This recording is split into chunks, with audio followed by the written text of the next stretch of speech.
Monsieur le préfet, après les propos forts que vous avez tenus en conclusion, je suis heureux de me retrouver dans ce département à l'invitation du président de l'Association des maires de Corrèze, mon collègue Daniel Chassaing, avec bien sûr le maire d'Arnac-Pompadour, car je n'oublie pas que c'est ainsi que s'appelle cette commune, avec mes collègues parlementaires. Claude Nougin m'attendait ce matin de bonne heure à l'aéroport de Brive, mais je voudrais saluer aussi Philippe Noche, député, bien sûr Sophie Dessus, députée de ce département, et Jean-Marc Gabouty, venu ici en voisin, mon collègue sénateur.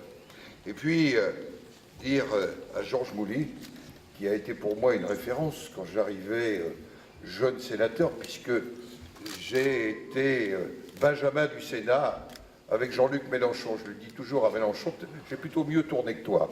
Mais nous sommes arrivés le même jour, au même endroit, mais je dois dire que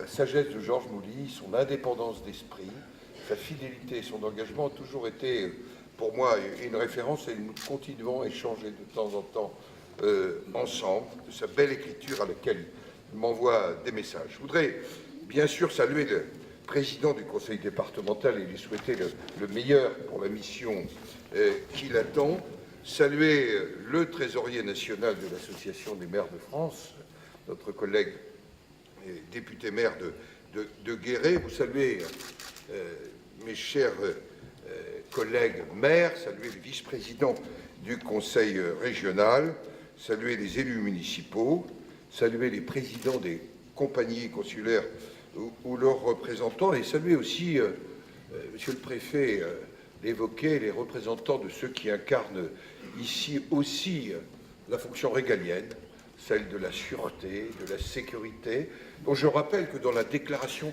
d'août 1789, qui font partie des droits de l'homme et des droits fondamentaux, saluer les représentants donc de la gendarmerie nationale, de la police et les sapeurs-pompiers que je vois ici, services départementaux d'incendie et de secours. C'est vrai, vous l'avez rappelé les uns et les autres, j'ai un peu d'émotion de me retrouver ici, à Pompadour, dans ce manège où j'ai tourné comme jeune vétérinaire, stagiaire du service des haras, moi qui étais plutôt rattaché au haras du Pin, en normand que je suis, venu ici à l'époque avec un certain Michel Jussieu qui faisait des expérimentations, et nous étions dans une jumenterie pas si loin, avec comme vétérinaire qui m'employait les week-ends pour mettre de l'essence dans ma R4 que j'ai toujours. Vous pourriez vérifier à Rambouillet que c'est ma voiture de fonction. Eh bien, je dois dire qu'il s'appelait Taillandier. Il était maire de cette commune et il m'impressionnait beaucoup parce qu'il appelait Chirac en direct, il était ministre de l'Agriculture, et quand quelque chose n'allait pas d'ailleurs, ça retombait assez vite dans la direction du territoire.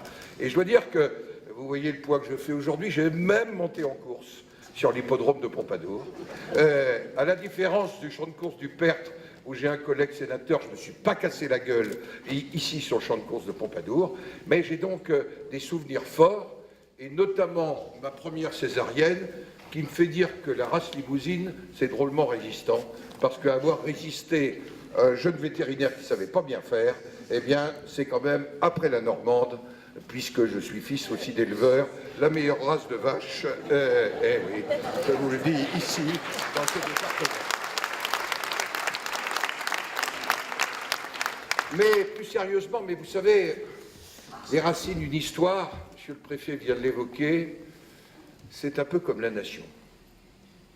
Notre histoire, elle est aussi un héritage comme la nation qu'on doit offrir en partage. Et je dois dire que moi, le Normand, devenu l'élu d'un département plus urbain, à Rambouillet, je n'ai jamais oublié ce qui m'a façonné, ce qui m'a construit. Et peut-être qu'est née ainsi ma passion pour le territoire, ma passion pour l'Assemblée qui représente les territoires, article 24 de la Constitution, qui est le Sénat.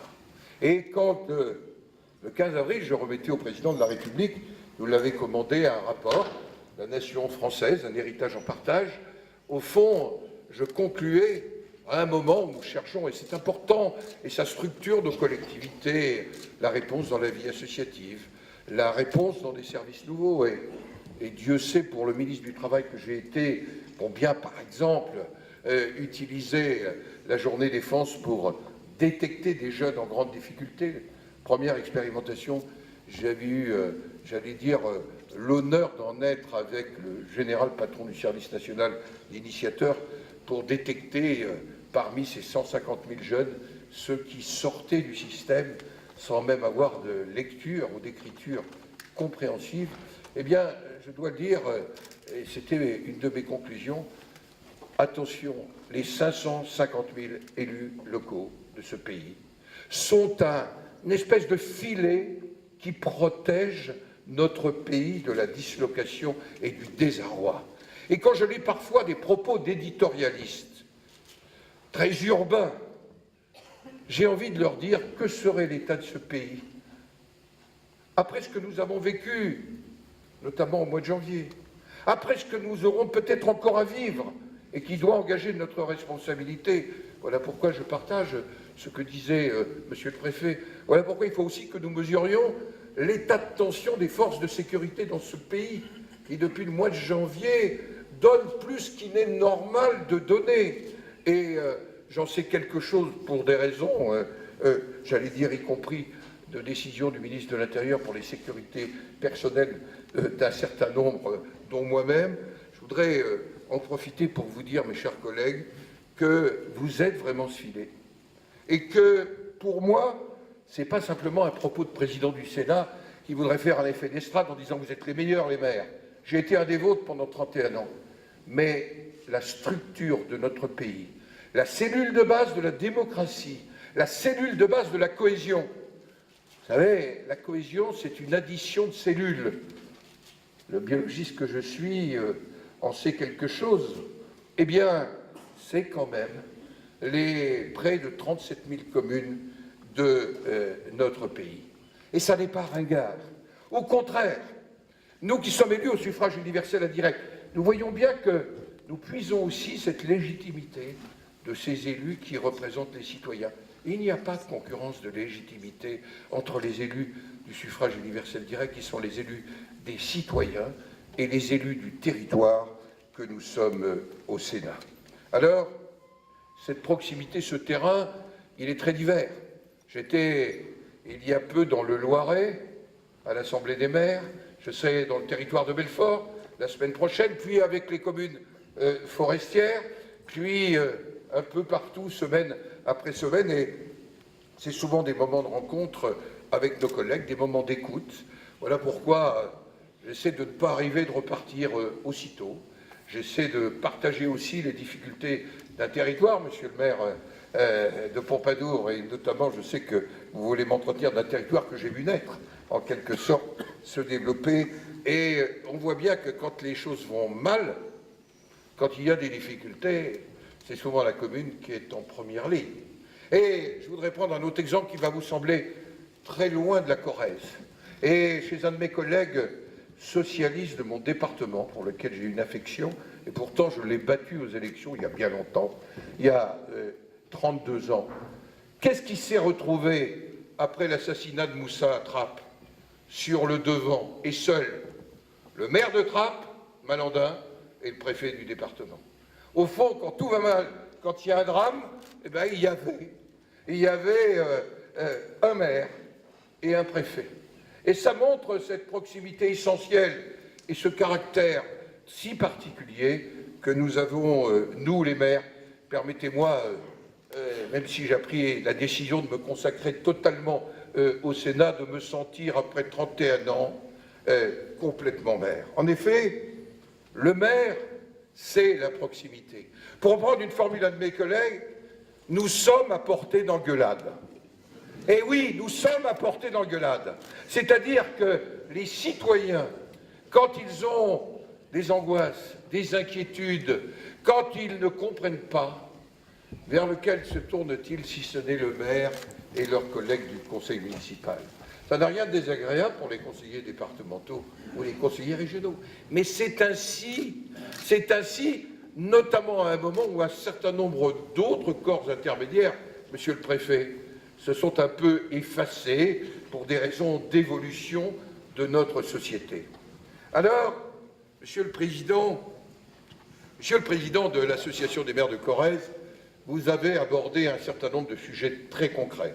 Et je voudrais essayer de vous apporter un éclairage, l'éclairage du Sénat, bien sûr, mais l'éclairage aussi d'une réflexion qu'il nous faut partager. Naturellement, dans une démocratie, il y a une majorité et une minorité. Naturellement, dans une assemblée, il y a une majorité et une minorité. Mais je crois que sur un certain nombre de sujets, on est capable de débattre, parfois de converger, parfois de diverger, mais c'est bien ainsi dans la démocratie. Tout d'abord, l'enjeu des finances publiques et de la baisse des dotations aux collectivités territoriales. Je voudrais vous dire qu'il ne m'apparaît pas anormal, dussé-je vous choquer, que nous contribuions au retour à l'équilibre de notre pays. Parce que le retour à l'équilibre de notre pays, monsieur le préfet l'évoquait, c'est la souveraineté, mais c'est aussi nous mettre à l'abri. Car nous vivons actuellement un peu tous en fumant des pétards.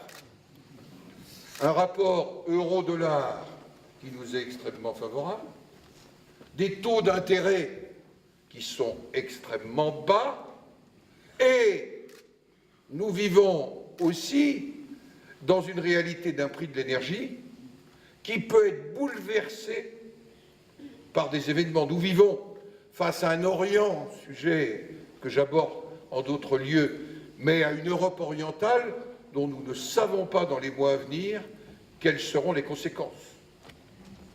Eh bien, face à cela, chacun doit faire l'effort. Mais ce que je constate aujourd'hui, et j'ai été président des hôpitaux publics de ce pays, président de la Fédération hospitalière de France, c'est qu'on demande, et je ne parle pas de chiffres cumulés, mais je pense que le trésorier de l'AMF vous en a parlé, on va demander en non cumulé un effort sur 4 années de 14 milliards aux collectivités, 21 milliards à la protection sociale. J'attends encore les 21 milliards. Parce que c'est nous qui passons à la toise immédiatement. Et on ne peut pas dire qu'il ne faille pas partager l'effort dans ce pays. Alors, cette baisse programmée, nous y travaillons au Sénat. Et d'ailleurs, nous avons fait une proposition sur laquelle le Premier ministre semble résister encore hier, mais on va revenir à la charge, c'est d'étaler. Et c'est un travail d'ailleurs que nous menons avec l'Association des maires de France, avec le Comité des finances locales. Il faut impérativement qu'on ne soit pas dans la situation, monsieur le Trésorier national, du rapport que vous avez présenté hier soir et qui a été publié ce matin, dont je pense que vous avez évoqué, avec une baisse de la capacité d'investissement, selon vos chiffres, autour de 25%. Selon le chiffre du rapport Mézard, sénateur du Cantal, Guéné, sénateur de Haute-Marne, on ne peut pas dire que c'est les urbains, le troisième est un urbain, Philippe Dallier, sénateur de Seine-Saint-Denis, qui évalue à 30% la baisse de capacité d'investissement d'ici 2017. Dans le travail de simulation fait dans mon propre département, les Yvelines, qui est plutôt un département dual, des communes parfois en difficulté, des communes aussi qui connaissent moins de difficultés. Car moi j'étais le maire d'une commune qui ferait rêver en taux de chômage, 5% de taux de chômage, y compris au pire de la crise après 2008. Mais la moitié des communes, en 2017, n'auront plus d'épargne en capacité d'investir. Il nous faut donc, au-delà des choix politiques, prendre cette situation en main. C'est ce que nous allons continuer à faire avec l'AMF, avec l'Association des départements de France. Nous avions d'ailleurs noué avec la précédente association, mais avec le nouveau président Dominique Bussereau, des relations fortes, et avec l'Association des régions de France, parce que c'est notre rôle. Ceci vous explique pourquoi nous pensons qu'un haut conseil des collectivités territoriales n'a aucun intérêt dans ce pays. Nous avons 3 grandes associations, nous avons le Sénat et nous avons un dialogue avec l'Assemblée nationale, parce que naturellement c'est aussi un sujet majeur pour l'Assemblée nationale. Je voudrais vous dire que qu'est-ce que serait l'économie? Je pense particulièrement à des secteurs, mais de haute ou de moyenne Corrèze, s'il n'y avait pas les collectivités publiques et leur investissement. Quand on voit l'état de la situation aujourd'hui du bâtiment et des travaux publics, nul ne disconvient, le Premier ministre le reconnaissait mardi, je pense qu'il l'a reconnu devant vous, qu'entre 2013 et 2014, c'est une baisse de plus de 13% ou 12,7% de la capacité d'investir, et que nous continuerons malheureusement. Il y a, me semble-t-il, et cette fragilisation des collectivités, le cabinet Klopfer, dont chacun reconnaît les compétences, le confirme. Second sujet, Monsieur le Président, que vous avez abordé, c'est le poids de la réglementation. Et comme je suis protestant, je ne battrai pas ma coulpe. Mais je vais vous dire que si l'État a une part de responsabilité, nous avons tous une part de responsabilité dans le poids des normes. Il va falloir d'ailleurs que nous maîtrisions le nombre d'amendements, je le dis aux députés et aux sénateurs, qui sont multipliés par 3 parfois. Sur des sujets, nous avons inventé les normes, mais il faut savoir, rapport des GCL et rapport Lambert, président du conseil départemental de l'Orne, ancien sénateur, ancien président de la commission des finances, qui évalue à 1,3 milliard le surcoût des normes. Et quand on nous demande un effort de 3,4 milliards et que chaque année on met 1,3 milliard au pot pour les normes, il me semble là qu'il y a là une marge de manœuvre. Et là, je vous le dis, j'ai été ministre de Jacques Chirac, j'ai entendu aussi ce qu'avaient dit François Fillon, Nicolas Sarkozy, le président Hollande, Jean-Marc Ayrault, Emmanuel Valls. Tout le monde promet un moratoire, mais ça fait partie des vœux pieux qu'on inscrit comme un ex-voto au mur de la chapelle et il ne se passe rien. J'ai donc demandé au Sénat, depuis mon élection, qu'avant 1 an, nous soyons en capacité de faire une proposition extrêmement claire sur les normes. Non pas pour être populiste, certaines normes sont indispensables, monsieur le préfet, mais il faut ajouter que parfois leur application, j'ai compris qu'en Haute-Corrèze, en Moyenne-Corrèze, en Corrèze tout entière, tout le monde était intelligent. Je n'ai pas toujours rencontré dans tous les départements la même intelligence qu'en Corrèze pour appliquer les normes et les adapter aux réalités. Alors,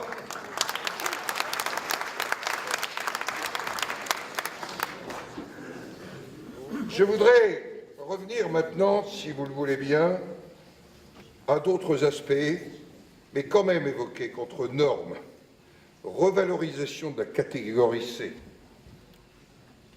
Eh oui, cotisation CNRACL et quelques autres obligations, je ne sais pas très bien comment on contraint le budget de fonctionnement, si ce n'est en touchant à terme fortement à l'emploi.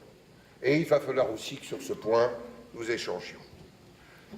Le projet NOTRe est actuellement en examen au Sénat, et je peux vous dire que vos 2 sénateurs de Corrèze sont particulièrement actifs sur le projet NOTRe. Il n'est que de les entendre.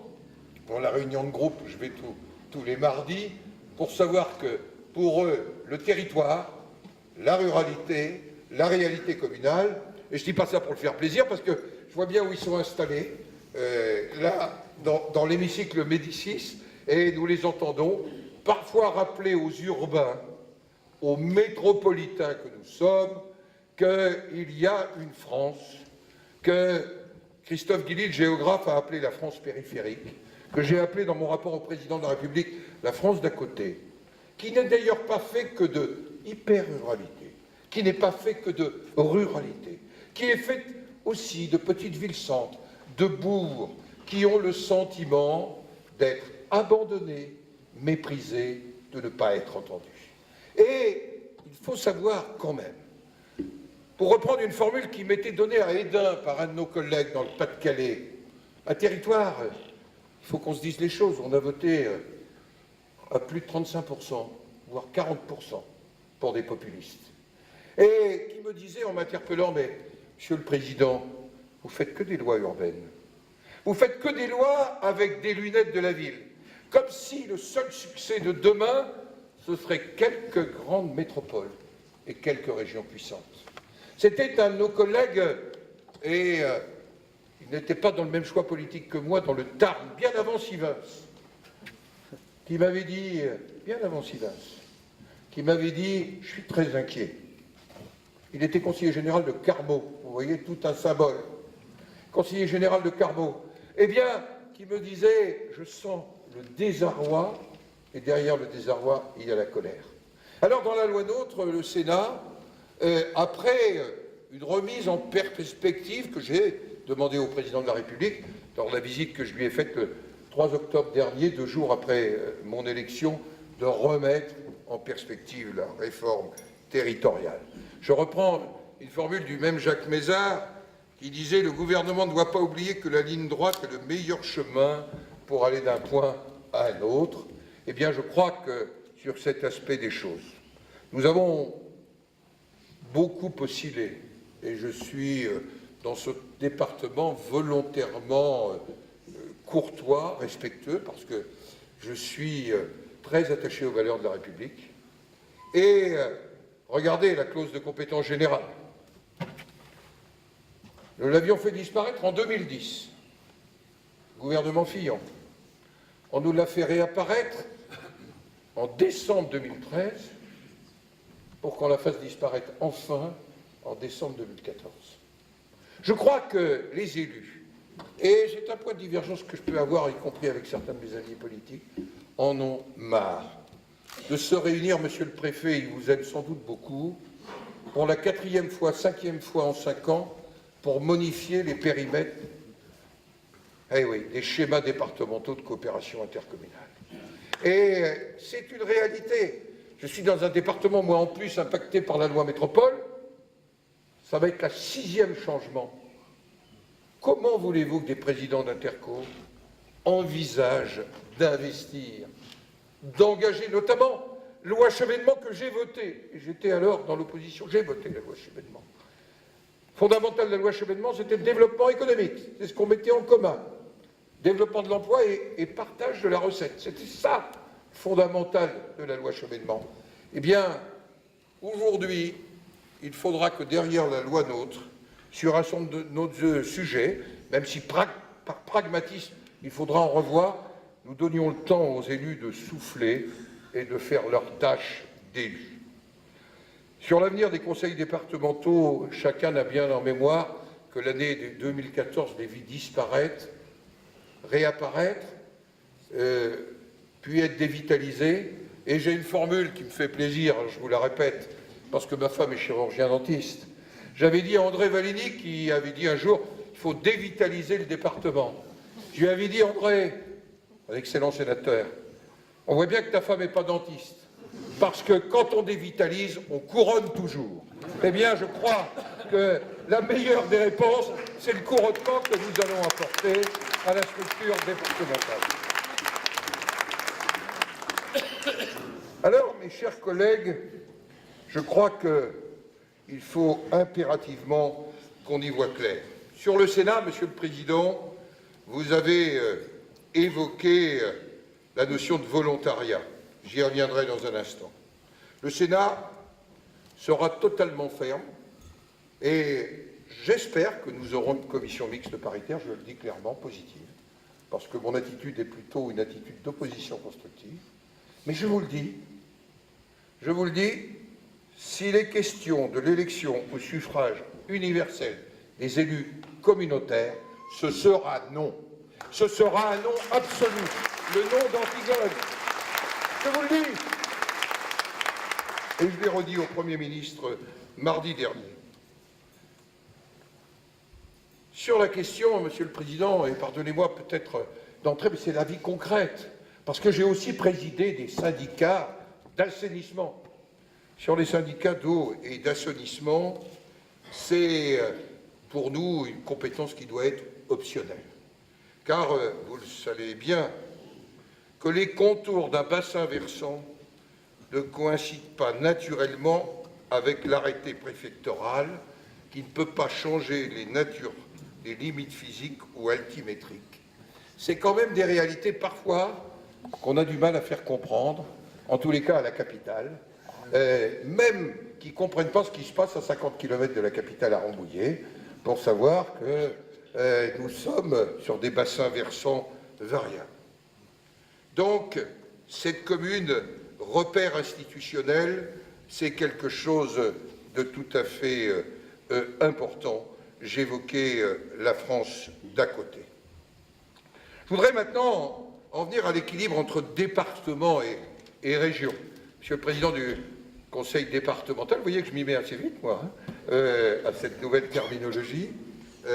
Eh bien, je crois que le rôle de proximité sociale, de proximité territoriale, qui est réaffirmé par le Sénat, le débat que nous avons eu, y compris avec une partie de nos collègues qui ont partagé, de la majorité, sur le fait que collège et route, c'était quand même la proximité, et que transport scolaire, ça nous paraît aussi être la proximité. C'est un débat que nous avons encore avec le gouvernement, mais aussi de la souplesse et de l'adaptation. Nous devons savoir adapter nos lois au territoire pour prendre en compte sa spécificité, notamment la ruralité, ses fragilités, ses atouts. Et c'est le sens de l'amendement de votre président sur la délégation possible de la région au département à la demande des intercommunalités. Ça, c'est une adaptation concrète. Il y aura des départements où ça ne sera pas souhaité. Il y aura des intercommunalités où ce ne sera pas souhaité ni souhaitable. Pourquoi avoir la même réponse en Corrèze, en Creuse, dans le Tarn, que dans le département des Yvelines? Ça n'est pas porter atteinte. Moi qui suis plutôt jacobin à l'unité du pays, c'est simplement l'adapter à sa diversité. Alors, je le disais tout à l'heure, le maire adjoint, le conseiller municipal et l'étude du CEVIPOF l'a montré clairement, c'est le seul élu qui conserve majoritairement, le seul élu, la confiance des Français. C'est d'ailleurs un questionnement pour des parlementaires qui se posent. Et quand on regarde l'étude du CEVIPOF, les Français, aujourd'hui, au fond, ils sont d'abord attachés à la commune, étude de février, puis au département. Puis viennent ensuite que les institutions, parce qu'au fond, ils ont besoin de visibilité. Et c'est cette notion de visibilité. Alors, votre président disait tout à l'heure, à la région, les grandes infrastructures, à la région, les décisions de grands aménagements, les grandes décisions économiques, la recherche, l'université, je partage. Je vais même plus loin. Et reprenons d'ailleurs ce que disait le Premier ministre le 29 octobre devant le Sénat. Sujet un peu en panne, c'est l'emploi. Je pense que, sans bouleverser l'organisation de l'UNEDIC, et je suis attaché notamment à la fonction paritaire, je crois qu'il faut quand même qu'on se pose tous collectivement des questions. Si notre politique de l'emploi depuis 30 ans marchait si bien, ça se saurait. Et j'assume ma part, même si moi j'ai eu l'incroyable bonheur avec Jean-Louis Borloo d'avoir une des rares périodes de baisse du chômage. Pourquoi? Parce qu'on avait de la croissance. Et quand on a de la croissance, on crée des emplois. Et je partage l'idée qu'il faut tout faire, que c'est notre priorité pour libérer cette croissance, cette compétitivité.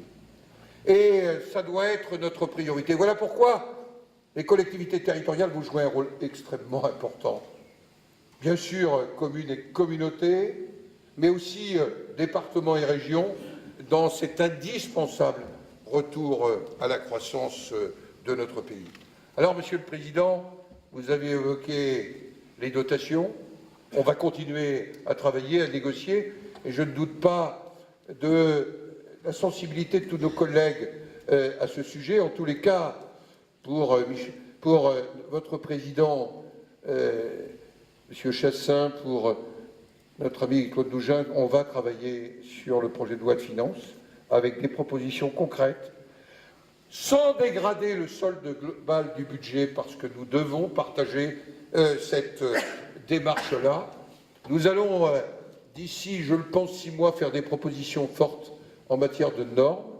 Sur la loi NOTRe, il faut écouter, et je le dis à votre président avec beaucoup d'amitié, il faut qu'on emmène Jean-Jacques Hyest se promener dans l'hyper-ruralité, mais c'est quand même un type formidable. C'est un rapporteur formidable qui a le sens de l'intérêt général. Parce que, mes chers collègues, j'ai été trop long, il est l'heure qu'on boive un coup sûrement, parce que j'avais le souvenir que chez le père Lavial, dans la place en bas, on buvait des coups. Madame Lavial, d'ailleurs, faisait des pieds de cochon dont j'ai jamais retrouvé la qualité ailleurs, ici qu'à Pompadour. Mais je voudrais vous dire une chose. Au fond, vous les maires adjoints, vous êtes dépositaires d'une parcelle de ce pays. Et que ce pays, il y a des choses qui doivent nous rassembler, dans nos différences, dans nos combats politiques, parce que c'est la démocratie. Je le dis clairement, c'est ainsi. Et c'est utile. Mais il faut se poser une question qui était le préambule du rapport que j'ai rendu au président de la République. Il est dronant, il n'a pas vieilli d'une ligne.